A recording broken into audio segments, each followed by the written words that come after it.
বন্ধুরা, বলা হয় যে যদি দিনের শুরুটা ভালো হয় তাহলে সমস্ত কাজ সফল হয়। কিন্তু সকালের সময় কিছু মানুষেরা নিজের অজান্তেই এমন কিছু ভুল করে ফেলে যেগুলো তার কর্ম এবং স্বাস্থ্যকেও প্রভাবিত করে ফেলে। আপনাকে জানিয়ে রাখি যে আমাদের শাস্ত্রে এমন কিছু কর্মের বর্ণনা আছে যেগুলোকে সকালে ওঠার পর একদমই করা উচিত নয়। তো আসুন এই কর্মগুলির ব্যাপারে বিস্তারিতভাবে জানা যাক। বন্ধুরা, একবার এক শিষ্য এক গুরুকে জিজ্ঞাসা করে, হে গুরুদেব, দয়া করে আপনি আমাকে এটা বলার কৃপা করুন যে কোনো ব্যক্তি সারা জীবন গরিব হয়েই রয়ে যায়, আবার কোনো ব্যক্তি নিজের দারিদ্রতা থেকে বের হয়ে অনেক তাড়াতাড়ি খুবই ধনী হয়ে ওঠে। এর আসল রহস্যটা কি? তখন ওই গুরুদেব বলেন, হে পুত্র, তোমার এই প্রশ্ন এই সম্পূর্ণ জগতের জন্য কল্যাণকারী। কারণ আজ আমি তোমাকে মানুষের গরিব হয়ে পড়ার ওই 4টি মুখ্য কারণ বলবো যেগুলো মানুষ সকালে ওঠার সঙ্গে সঙ্গেই করে।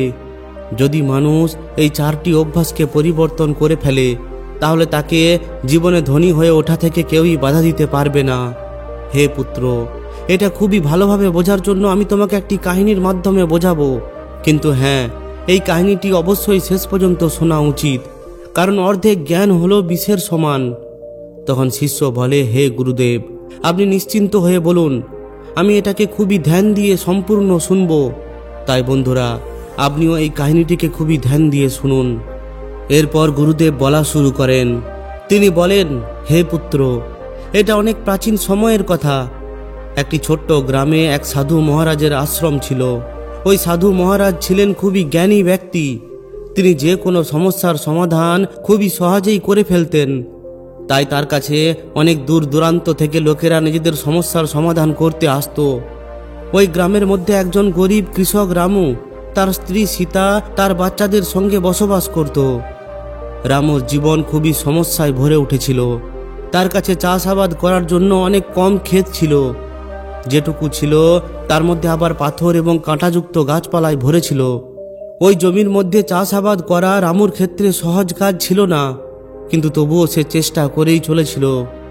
রামু সকালে অনেক দেরিতে ঘুম থেকে উঠত এবং নিজের দিনের শুরুটা কোনো পরিকল্পনা ছাড়াই করত। অনেক সময় সে নিজের অলসতার কারণে যে কোনো কাজকে পিছিয়ে দিত। সে না তো নিজের ফসল সঠিক সময়ে বপন করত, আর না তো সেগুলিকে সঠিকভাবে দেখাশোনা করত, যে কারণে তার বেশিরভাগ সময় ক্ষতিই হতো। এই কারণে পরিবারের জন্য পর্যাপ্ত আনাজ এবং খাবার দাবার জোগাড় করা খুবই কঠিন হয়ে পড়ত। রামুর স্ত্রী সীতা একজন খুবই পরিশ্রমী মহিলা ছিল। সে সকালে খুবই তাড়াতাড়ি উঠে ঘরের সমস্ত কাজ করত, যেমন জল ভরা, বাচ্চাদের তৈরি করা এবং খাবার তৈরি করা। সীতা সবসময় চাইতো যে রামু নিজের জীবনে পরিবর্তন আনুক, কিন্তু সে নিজের অভ্যাস পরিবর্তন করতে তৈরি ছিল না। তাদের একটি মাটির ঘর ছিল, যার মধ্যে দিয়ে প্রতি বছর বর্ষায় জল পড়ত। বর্ষার সময় সীতা এবং তার বাচ্চাদের একটি কোণার মধ্যে চুপচাপ বসে থাকতে হতো। রামুর মেয়ের স্কুলে যাওয়ার বয়স হয়ে পড়েছিল, কিন্তু ঘরের মধ্যে এতটুকু অর্থ ছিল না যে তাকে পড়াশোনা করার জন্য পাঠানো যায়। তার ছেলেও ছোট ছিল আর বেশিরভাগ সময় অসুস্থ হয়ে পড়ত। রামুর এই অবস্থা দেখে গ্রামবাসীরাও তাকে হতগ্রাহ্য করত। কিছু লোক তাকে অলস বলতো, আবার কিছু লোক তার ভাগ্যকে দোষ দিত। রামু নিজেকে খুবই নিরাশ এবং অসহায় বলে ভাবতে থাকে। প্রত্যেক রাত্রে সে এটা ভেবে ঘুমাতে যেত যে তার জীবন কখন বদলাবে, কিন্তু পরের দিন সকালে সে আবারও একই কাজ করতে থাকত। এরপর একদিন গ্রামের মধ্যে এই খবর ছড়িয়ে পড়ে যে পাশেরই একটি আশ্রমে এক সাধু মহারাজ এসেছেন, আর তিনি লোকেদের সমস্ত সমস্যার সমাধান করছেন। এটা শুনে সীতা ওই রামুকে বলে যে আপনিও ওই সাধু মহারাজের কাছে যান, তিনি অবশ্যই আপনারও সমস্যার সমাধান করে দিবেন। প্রথমে তো রামু না বলে দেয়, কিন্তু এরপর সে যাওয়ার জন্য প্রস্তুত হয়। সে ওই সাধু মহারাজের কাছে এসে পৌঁছায় এবং তাকে গিয়ে সবথেকে প্রথমে তার চরণে প্রণাম করে আর নিজের দারিদ্রতা এবং তার সমস্যার ব্যাপারে বলে। রামু বলে, হে মহারাজ, আমি খুবই গরিব, আমি দিন রাত পরিশ্রম করি, কিন্তু তবুও আমার জীবনে কোনো পরিবর্তন আসে না। দয়া করে আমাকে রাস্তা দেখান। ওই সাধু মহারাজ রামুকে দেখেন এবং একটু হাসেন। তিনি বলেন যে দারিদ্রতা শুধুমাত্র অর্থের অভাব নয়, এটা হলো মন এবং অভ্যাসের অবস্থার প্রতিবিম্ব। যদি তুমি চাও তাহলে আমি তোমাকে 4টি এমন অভ্যাসের ব্যাপারে বলতে পারি যেগুলো তোমাকে সব সময় গরিব অবস্থায় ফেলে রাখে। যদি তুমি এগুলোকে একটু বুঝে ছেড়ে দিতে পারো তাহলে তোমার জীবন বদলে যেতে পারে।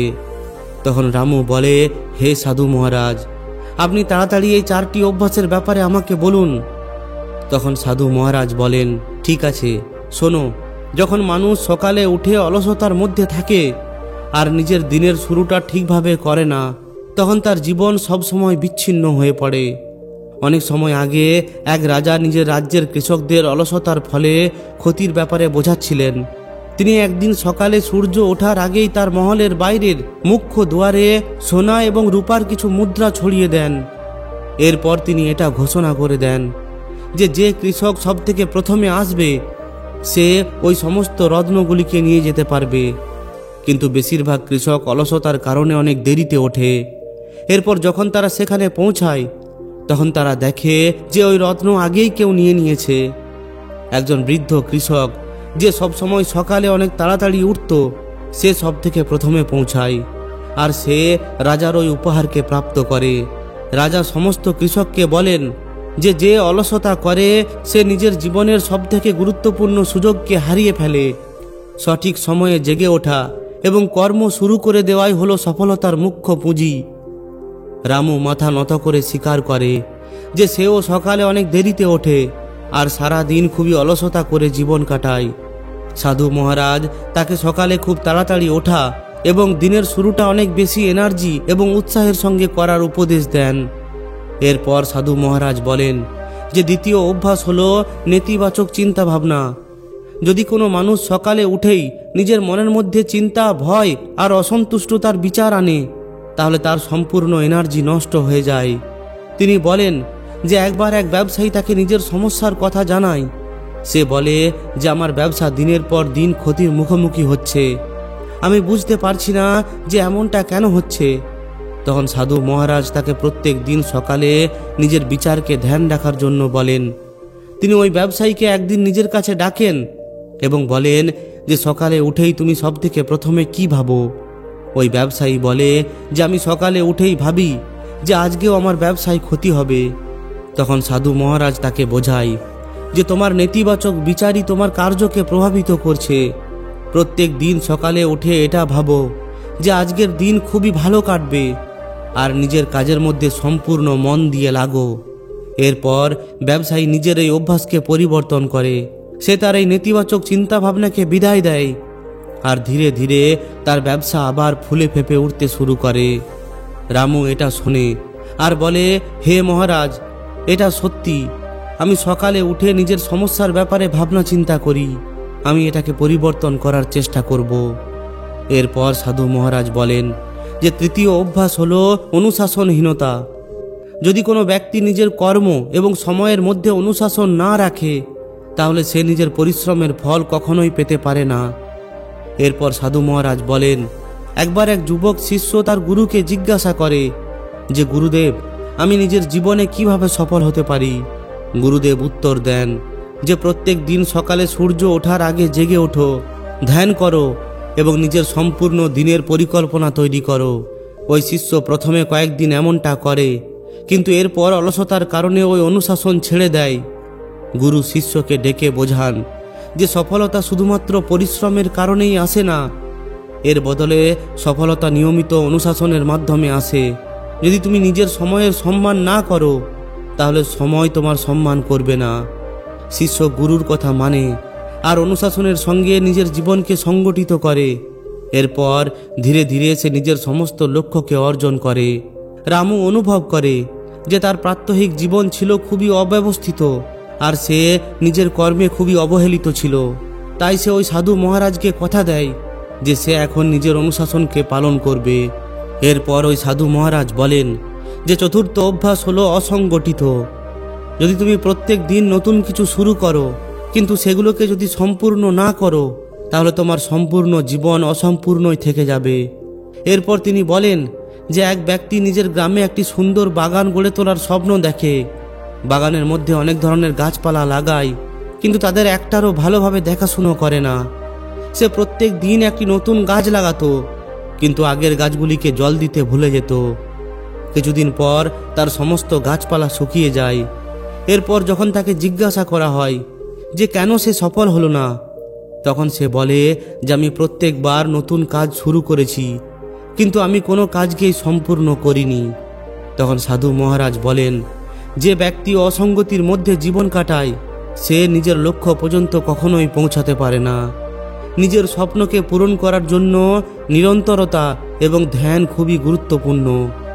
এখন রামু অনুভব করে যে সেও অনেক কাজ শুরু করত, কিন্তু সে কখনোই সেগুলোকে সম্পূর্ণ করত না।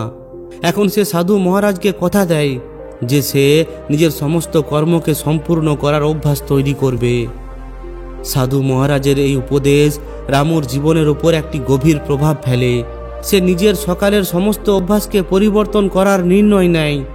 এখন সে সকালে তাড়াতাড়ি উঠে নিজের দিনের শুরুটা ধ্যান এবং প্রার্থনার মধ্যে দিয়ে করতে থাকে। এই ধ্যানের মাধ্যমে সে মানসিক শান্তি পায় আর তার চিন্তাভাবনা ইতিবাচক হয়ে ওঠে। সে নিজের ক্ষেতের মধ্যে কাজ করার জন্য একটি পরিকল্পনা তৈরি করে। রামু এটাও শেখে যে অনুশাসনই হলো তার প্রগতির মুখ্য কারণ। সে নির্ণয় নেয় যে প্রত্যেক দিন সে এখন 8 ঘন্টা কাজ করবে আর এরপর সে নিজের পরিবারের সঙ্গে সময় কাটাবে। সে ছোট ছোট লক্ষ্য তৈরি করে, যেমন 1 সপ্তাহে একটি নতুন ফসল লাগানো আর নিজের পুরনো ক্ষেতকে পরিষ্কার করা। প্রত্যেক দিন সে নিজের লক্ষ্যকে পূরণ করতে লেগে থাকে। ধীরে ধীরে রামু নিজের জীবনে পরিবর্তন দেখা শুরু করে। তার ফসল ভালো হতে থাকে আর গ্রামের লোকেরা তার পরিশ্রমের প্রশংসা করতে থাকে। সে নিজের আয়ের মাধ্যমে নিজের বাচ্চাদের পড়াশুনো শেখাতে থাকে। এর সঙ্গে সঙ্গে সে নিজের ঘরের মেরামত করে। রামুর জীবন এখন সম্পূর্ণভাবে বদলে যায়। গ্রামের লোকেরা যারা এক সময় তাকে অলস বলতো, এখন তারা তার প্রশংসা করতে থাকে। সীতাও নিজের স্বামীর এই নতুন অভ্যাসকে দেখে খুবই খুশি হয়ে ওঠে। রামু এবং সীতা এখন নিজের বাচ্চাদের সঙ্গে হাসি খুশিতে জীবন কাটাতে থাকে। ওই সাধু মহারাজের বলা 4টি অভ্যাস তার জীবনকে সম্পূর্ণভাবে বদলে দেয়। সে না শুধুমাত্র দারিদ্রতা থেকে বেরিয়ে আসার রাস্তা পায়, এর সঙ্গে সঙ্গে সে নিজের মন এবং আত্মার মধ্যে সন্তুষ্টতা এবং শান্তি অনুভব করে। বন্ধুরা, এর সঙ্গে সঙ্গে আরও 4টি কাজ লোকেরা নিজের অজান্তেই করে ফেলে, যেগুলো তার কাজকর্ম এবং স্বাস্থ্যকেও প্রভাবিত করে ফেলে। আমাদের শাস্ত্রের মধ্যেও এমন কিছু কাজের উল্লেখ আছে যেগুলো সকালে উঠেই একদম করা উচিত নয়, না হলে সৌভাগ্যের বদলে দুর্ভাগ্য আমাদের পিছনে ছায়ার মতো লেগে থাকবে আর ঘর পরিবারের সুখের জায়গায় দুঃখের পাহাড় ভেঙে পড়বে। এগুলোর মধ্যে সবথেকে প্রথম হলো আয়না।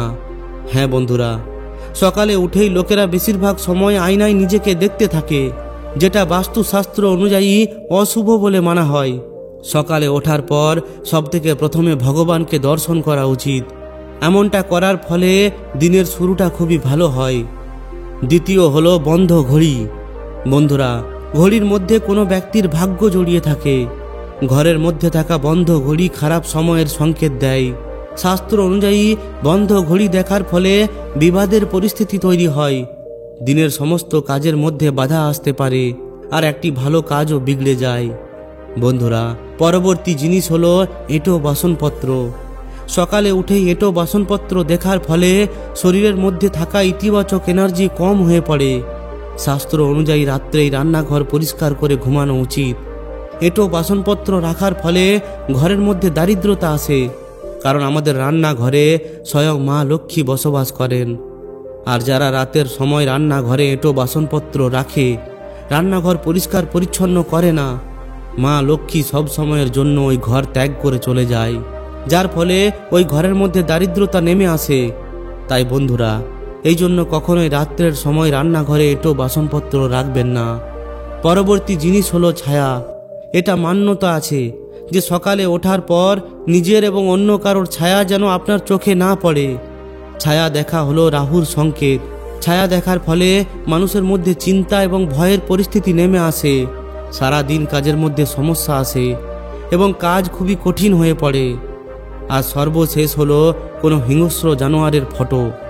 যদি সকালে উঠেই গরু আপনার চোখে পড়ে তাহলে এটা খুবই শুভ বলে মানা হয়, কিন্তু শাস্ত্র অনুযায়ী সকালে উঠেই কোনো হিংস্র জানোয়ারের দিকে আপনার নজর যেন না পড়ে।